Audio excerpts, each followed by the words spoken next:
Бірақ әншілер туралы екі стереотип бар. Кейде біз әншілерді сын садағына аламыз, бірақ сол әншілерді біздің азаматтар, ағайындар тойына шақырып, ән салдырады, баласының тұсауын кестіреді, астына ат мінгізіп, шапан жауып жатады. Бірақ әнші құрылтайға депутат болып бара жатса, бұл не істейді? Парламентке ән айту үшін бара ма? Одан қайта өнер саласында жүре бермей ме деген түрлі сын айтады.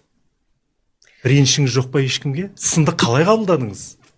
Ербол, сіз дәл осы сұрағыңызбен қоғамдағы үлкен мәселенің жасаушысы мен қатысушысына айналып кеттіңіз менің көз алдымда. Себебі сіз де сол жаққа қосылғыңыз келіп тұр. Ол сұрақты қойған кезде. Әнші біріншіден адам. Екіншіден маман. Қаншама тарихта өткен әншілер бар. Қаншама өнер жандары бар. Саясат емес, саясаттан биік мәселелерге қол жеткізген. Ерлікке қол жеткізген. Сондықтан ол адамның, тағы да қайталап айтайын, талантымен, талабымен, сауатына байланысты. Ол әнші деген, ол адамның дарынын шыңдаған мамандығы.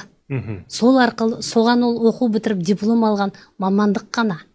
Ал саясатқа әншінің проблемасы ма, ол дәрігердің проблемасы ма, ол қарапайым мұғалімнің проблемасы ма, кез келген проблеманы, мәселені шешетін адам келу керек. Шеше алатын, сөзіне жауап бере алатын, тек қана құр сөз емес, іске айналдыратын адам керек. Сөзі өтімді, ойы қомақты және мәселенің түйінін білетін адам керек. Ал Тамара Асарға құрылтайда не бар, әнін айтып жүре бермей ме деген сыншыларға қалай жауап берер едіңіз? Жауап бермеймін.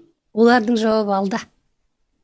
Іспен көрсетесіз. Іспен көрсетемін. Оларға жауап сөз шығын деп жатады ғой. Түсінбейтін, ол сондай ойдама, ол кісі қазір түсінуге әлі дайын емес. Сондықтан оларға жауап бермеу керек. Оларға іспен жауап беру керек.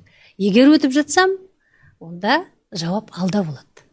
Ешкімге ренішіңіз жоқ? Реніш болмайды. Мен 50-де 50 қабылдаймын.